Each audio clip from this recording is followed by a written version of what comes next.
Well, howdy, folks. It is a Thursday evening. It is ahead of a very important Friday for us here on Clock in the Gallop, because we're not only the last day of the month of September, but Nino Podesta, who joins me from Cape Town, we're starting something new with effect from tomorrow.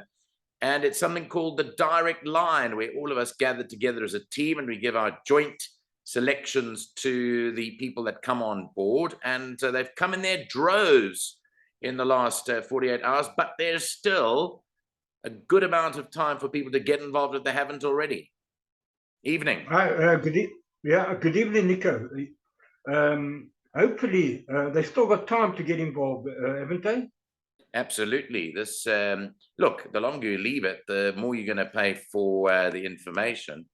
But basically, we are kicking off from tomorrow with the Fairview meeting that you're going to be tipping on this evening. And then we move into the double header on Saturday and then Sunday. So, you know, if you want to come on board and enjoy the whole weekend, then tomorrow, sort of, what time's the first race? We'll make it the close of the first race, by the time of the first race. That is 20 past 12. Try Correct. and get on by 20 past 12. So you got, we're recording this at 6:30 in the evening. So you've got a good 18 hours left. 18 hours to get on board. And I just want to add one thing with Neil Andrews being in such devastating form. I think people should start joining up. Yeah, he has been in very good form with the price boosters. They've been romping home at very good prices. At very good prices. Yeah, at very good prices. In fact, I know of one of our particular loyal supporters who comes on board, whatever may, said to me he had a very nice bet on our price booster from Tuesday, Emirate Gina. And he got, I think he even got 12 to 1. We were offering 9 and 10 to 1, but he took 12 to 1 somewhere. So he's out of it. Anyway, Nino, let's just tell our patrons and all our followers what they have to do. So basically, get hold of us. Your 250 Rand by 20 past 12 tomorrow will secure the whole weekend. Now, I will announce something just now about one of the meetings which we've lost. Which very little has been said. Well, certainly I've seen very little in the press about it, but I know because I'm directly affected. But our banking details are up on the screen. FNB, it's First National Bank. Our current account number is 629055283221. Send us your proof of payment to our email address, clockinthegallop@gmail.com, or to our WhatsApp number 079-390-5747. Once you've done the payment, and then we'll send you a response back saying you're on board and you can enjoy all our information. The important thing, Nino, is that we spicing it up a little bit, if I can call it spicing it up a bit, because we're giving people a difficulty index or a risk index as to each and every race. We're going to rate each and every race, that we're going to rate the whole card on our Clock in the Gallop scale to tell them whether it's a good race to play, a bad race to play, a tough race to play, an easy race to play. And then the whole meeting, we're going to say it's tough or it's easy, and we're going to give it, because now we've already committed to these days. And as you know, we study as hard as we can, but sometimes things don't work out. But we'll state at the front whether we're confident or whether we're mild or whether we're warm or whether we're cold on the meeting, as we've done in the past week or so. Yeah, and Nico, I think that's very important information to give out. And from there, I think people will have an idea of what races to get involved in and what races to stay out, what exotics to take, and things like that. And the difference between our daily previews and this Direct Line is that this is a group effort. We come together as a team, debate it at length before you get the information. So you have about 18 hours left to do so once this is posted, and probably just a bit less than that. We're looking forward to having you on board. The quick thing I did want to mention is that we have lost the meeting at Greyville on Monday. Now, we included that as part of the package, Nino. The 3rd of October Monday meeting is gone. It's been cancelled. There were not enough entries. So what they did was they amalgamated the two meetings into one on Sunday, They took some of Monday's races that stood up, some of Sunday races that stood up, and put it all on the Sunday for a 10-race program. So the good news, we've got 10 races on Sunday, but the bad news, we've got nothing on Monday. So we will send a communication out to everyone to let them know what we're going to do in place of that Monday. Unfortunately, as people would know, it's beyond our control to lose the Monday racing. We found out about it. I obviously found out about it pretty early because my trainer of my Clock in the Gallop horse, called Miraculous Man, said to me, Nico, we're running on Sunday. And I said, but I thought it was Monday. And therefore I found out a few days ago that it was running on Sunday. Anyway, we'll do that for another day. We'll leave that for another day. Let's get busy with your selections because we don't have long. Okay. So let's go to your selections. Nina, race 1 is a maiden plate for 3-year-old fillies. It's on the Polytrack, 1,200 meters. Tell us we can start off with a good bet on something here. Nico, this is the most difficult race on the card. Don't tell me that. To find what's going to run second, third, and fourth. Ah, okay. So we can start. Okay. We can start with a good punt on number 6, Divine Design. Okay. Perfect. Right. We don't want to waste too much time. First time out, he got beat by Greenless. Second time, he got beat by a better first timer. I don't see any first timers here that's going to beat it, and the opposition is average. So people can start the all on with this horse in the first, and maybe a trifecta quartet. I really believe if you bank a 6 in your box 1, 2, 3, you should go close to catching the trifecta and quartet. Maybe add the 4 in for fourth, but beyond that, I can't see anything else. Okay, so it's the favorite there, Divine Design. By the way, just to let you know that Pillar Sunday Mtoli is not riding tomorrow. He's had flight complications, so it looks like Craig Bantam has replaced him on all his mounts. Let's go to the second race because race 1 is the start of the bipod. Race 2 starts with the PA. Here you're going for the 2 Chariot Master in the second race. Just whilst we're at it, the jockey on 9, Coup Royale, is Craig Bantam. Goom number 1 has a compression mask on, and blinkers on number 8, Ships at Sea. No pacifiers for number 10, Jackson, Mississippi. But you're quite big on Chariot Master here. Nico, I think it's got the form to win this race. And, if you look at the run behind Demi, it's got Goom beaten. It's got Trump's Express beaten. It's got Admiral Chance beaten. Now, Admiral Chance behind Demi was drawn 3. He now drawn 11, and Chariot Master was drawn 7 out of 9, and now he's drawn 3. But the thing is, I think the blinkers last time didn't suit the horse. I'm happy to see the blinkers have been removed from a good draw. I think this is the horse to beat. Okay, and I tend to agree with you because I have been extremely impressed with Kelly Mitchley and all her runners. Remember last week, she had the feature race winner, Mount Anderson. And that's not easy to take over a big race horse and win first time out for your yard. And I tell you what, I am so impressed with her. And, I'm backing you here. But there is one other that I wanted to add, and I haven't studied because that I'm leaving for tomorrow. Well, I'm leaving that for tonight, actually. But this ex-Joburg horse, Ships at Sea, who was with St. John Gray. St. John Gray. It was with it was with Gray. And it wasn't. It turned in a couple of fair performances, but I don't think we should exclude that completely. I'm going to have a look at the form tonight, but just on the face of it, I know it's drawn horrifically, but, well, it could be anything there on the Poly. Yeah, I was actually going to ask you to say something about it, but the draw put me a little bit off, and the fact that it's over 12, I thought maybe a bit sharp, drawn badly, but the interesting thing is the jockey booking. Yes. I know Louis McCoxer does ride a couple for the Smith stable. Yeah. But the stable jockey is on number 1. And, I think it's got a chance. I think that horse is better over 12. I just think Chariot Master Mm.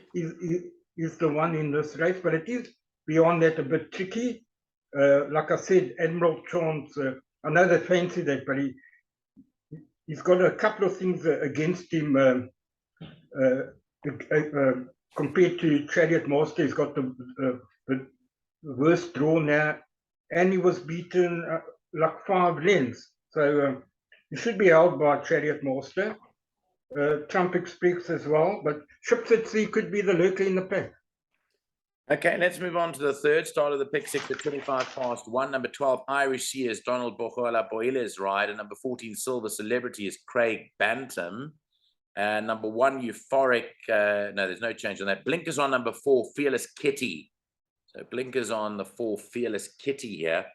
Right, you're going for number 5, Aspiring Terrain. JP again for Gavin Smith, his father-in-law. Nico, I think this is a trappy race. On its last run, when it was just touched off late by Homer Fidget, I'll tell you, she goes up 1. Homer Fidget, she's a half a kilo better off, I think. But Homer Fidget again is drawn 13. Very tricky draw again. So she should have the beating of that. And Euphoric, she's got good form on the poly, but she's also drawn badly, and she's carrying 60. I mean, he's carrying 62. Fearless Kitty, I don't know if you'll see the distance, and that's a filly. So I'm looking for a spider. I'm going to actually play a nice quartet here, because I think you can get big upset horses running behind it. Horses like Easy Esther at 33 to 1. And you know, the interesting thing here is Flinders Range. Do you remember this horse? I think it used to be with Candace Dawson in Joburg. Flinders Range. I think there was Flinders Range as well, wasn't it? I'm not sure. Yeah, I think it was St. John Gray's as well, Flinders Range. Yeah, it was. It was. Okay, but if you go back a couple of runs back, and that was quite a while ago, but Flinders Range actually beat Aspiring to Rain in Joburg by 12 lengths on the same weight term. I think they were carrying level weights then, and they're carrying level weights now. I know it was a long time ago, and it was an interesting observation. Well, it was a year ago, just over a year ago, basically. You know. Yeah, but it was on the turf. It was a different venue. It's a lot different. You know, it wasn't wearing tongue tie. It's got the tongue tie on. Yeah, it was early on in their career, but I suppose Flinders Range has got good enough form to be there. You've tipped that 3rd. Yes, I did. She's coming to form now. You know, 4th behind My Boy Reese and 4th behind Warman. Maybe the drop down to the 1600 on the poly. If she takes to the poly, and the fact that she did beat Aspiring to Rain by 12 lengths, this could be a lurker in the pack. Okay, so that's Nino's take on the 3rd race. Not as easy as the other 2 that we've discussed. Race 4 runs at 2 o'clock. A fillies and mares 84 handicap. It's over 1900 meters.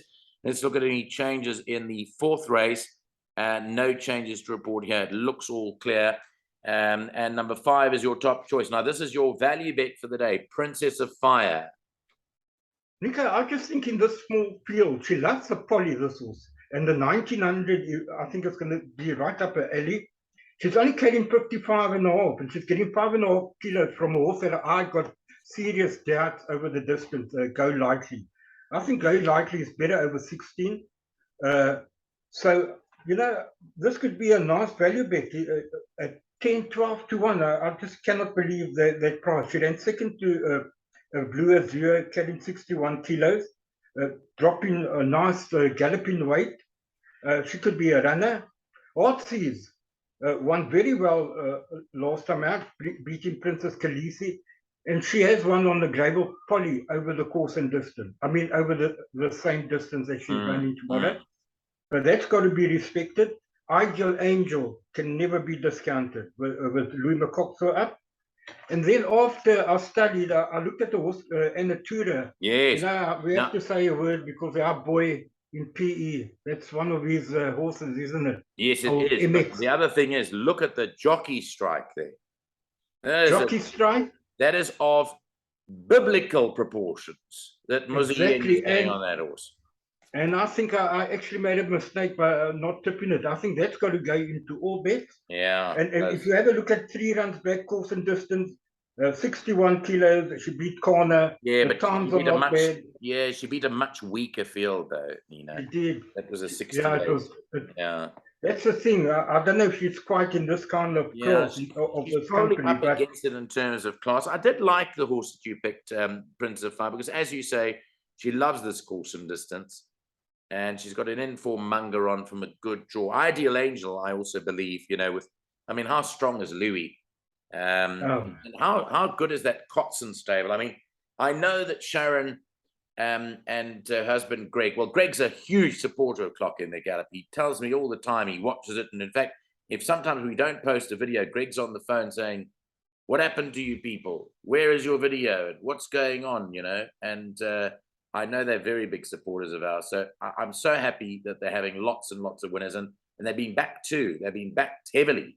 So let's see what Ideal Angel can come up with tomorrow. Anyway, let's move on. Yeah, Sharon Kotson has been in devastating absolutely. form. This isn't an easy race, basically. It's not too easy, though. No, it's a very competitive little field. There's a couple of chances here, but my 3 is 5, 4, and 2, and I couldn't split them, but I'm going with the value.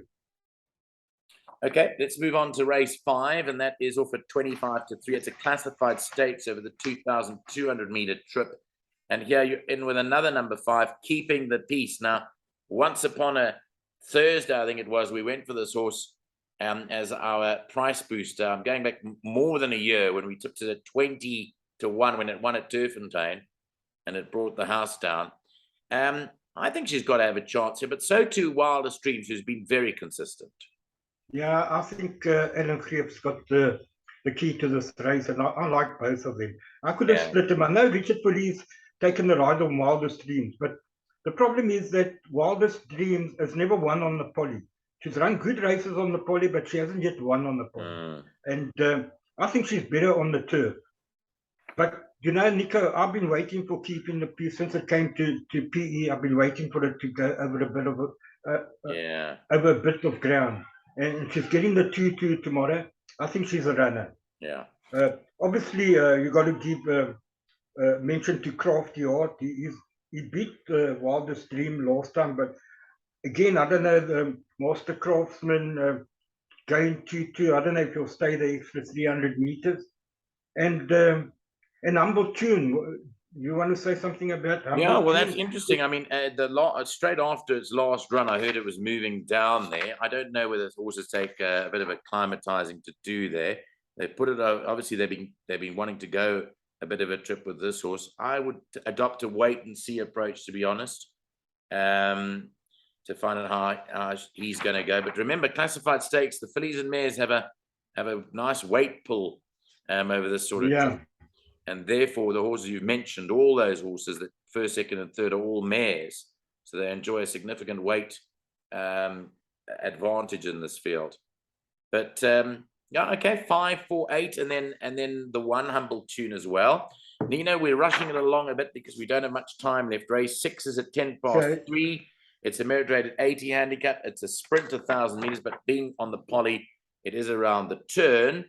And here you're in the camp of number 8, Vegas Gold's your top one. Yeah, Louis McCox up. You know what, Nico? 2 runs on the Poly, unbeaten on the Poly. Last time one top weight, 16.5. Now the horse that had beat strength to form. Narcos came out to win again, so the form was strength. I put quite a bit. I'm trying to get an upset here.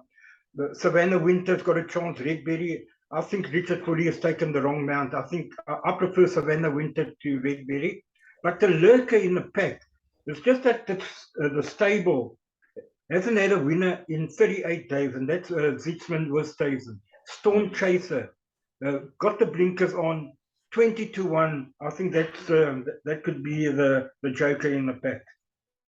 Okay, it's Storm. And then obviously Variety Breeze is the other one. So 1, 2, 3, 4, 5, 6 horses I've taken in the bipod. Yeah, I saw you But went my quite first wide choice in the, is Vegas Gold. you went quite wide in the bipod, which we'll come to in a moment. Race 7 runs at 3:45. It's the Poly Challenge over 1,400 meters. The return of Global Drummer, who's one of the favorite horses here on.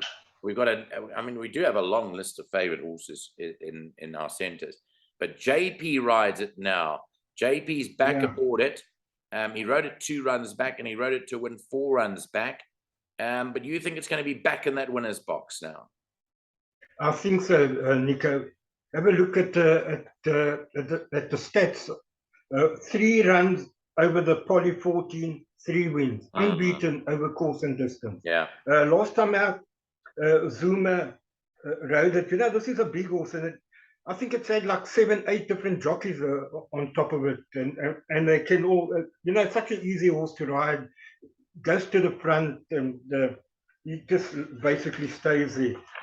I think he's going to be hard to beat. The only danger is obviously Pleased to Meet You and Green Light to Heaven, and then Southall is the best of the others. But I think, you know, it's going to take.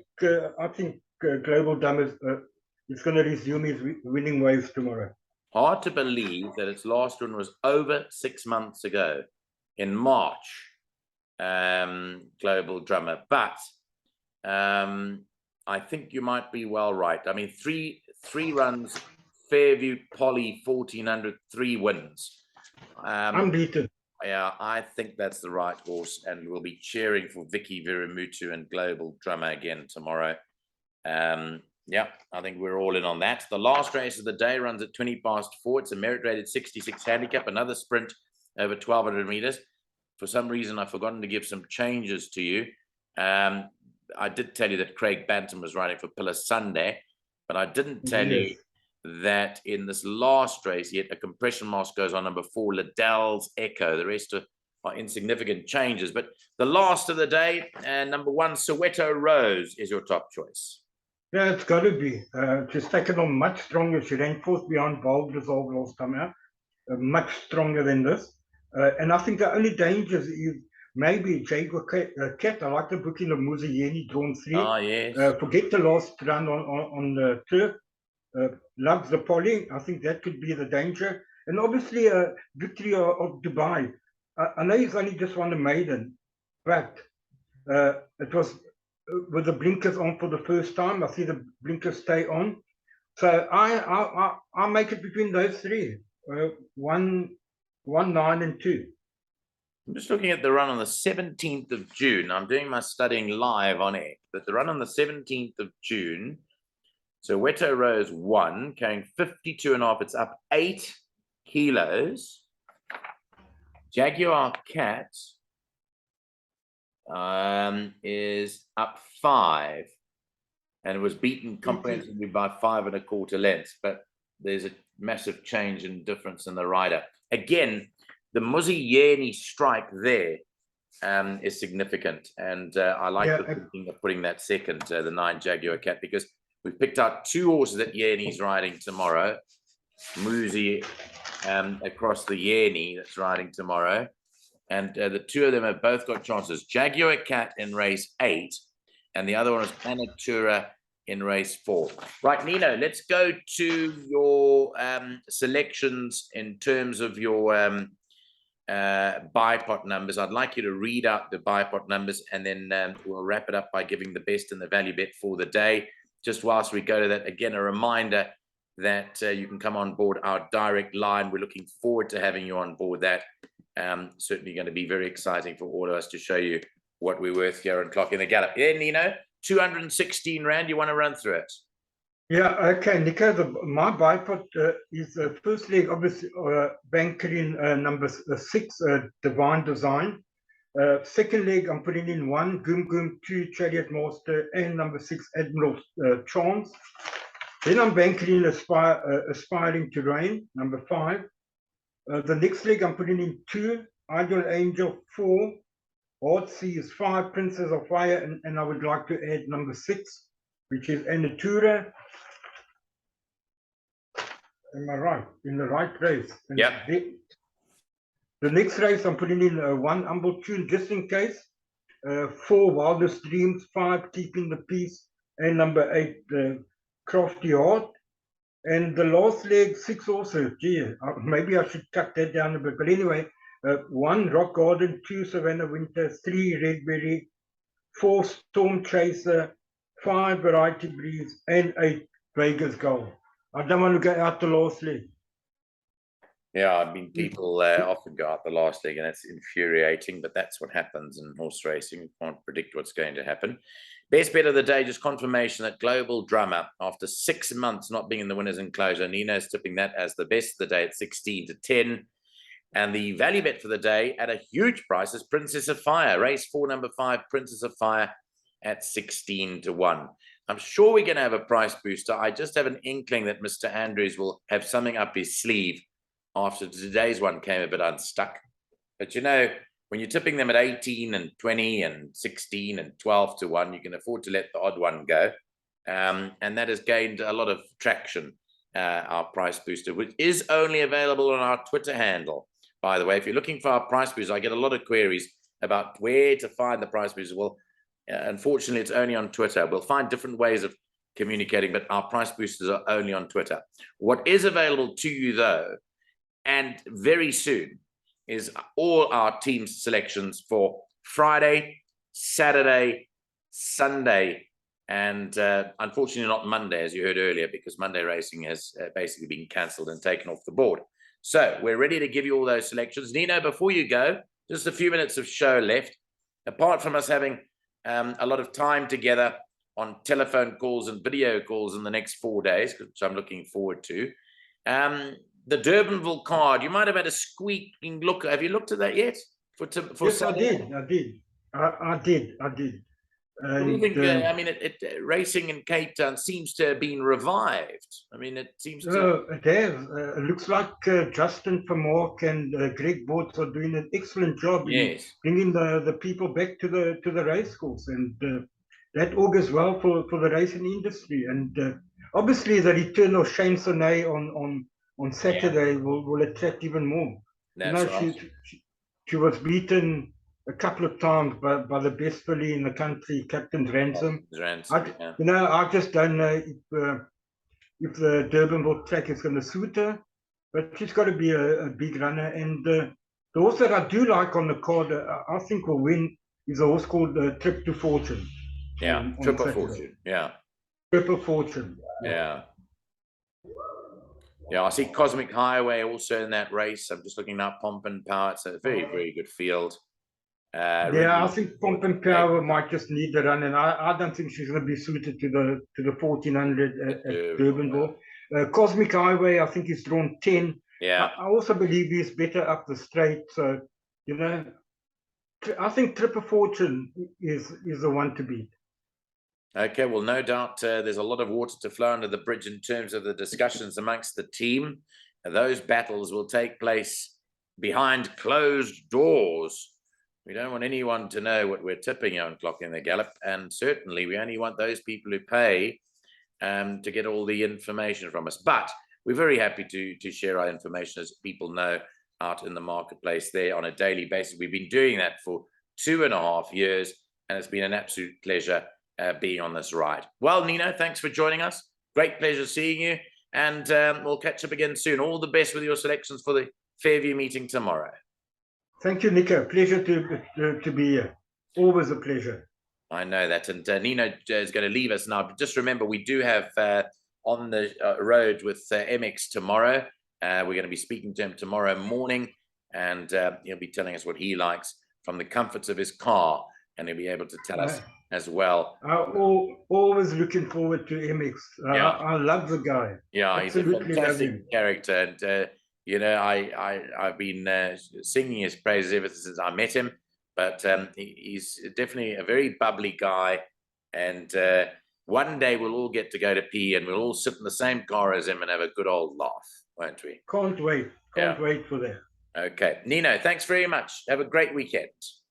Thank you, Nico. All the best. Okay, bye-bye. Bye.